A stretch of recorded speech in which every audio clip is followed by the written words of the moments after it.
Hi, I'm Mike from 1A Auto. We've been selling auto parts for over 30 years.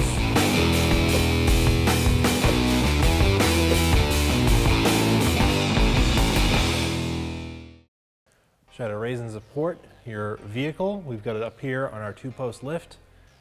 So you'd come along with your floor jack if you're doing this on the ground, and you could jack it up along the frame rail here and then put a jack stand underneath it on either side, and you can do your front end work.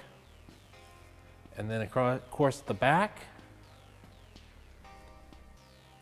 you could jack up right here in the bottom of the differential and put your jack stands underneath the axle if you want to do brake work, or you could jack this up and then put your jack stands underneath where the front of the rear leaf springs are. That way you could drop the axle if you need to do that type of work.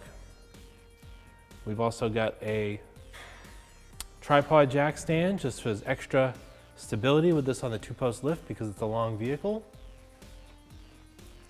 But otherwise, that's how you would raise and support it. Thanks for watching. Visit us at 1AAuto.com for quality auto parts, fast and free shipping, and the best customer service in the industry.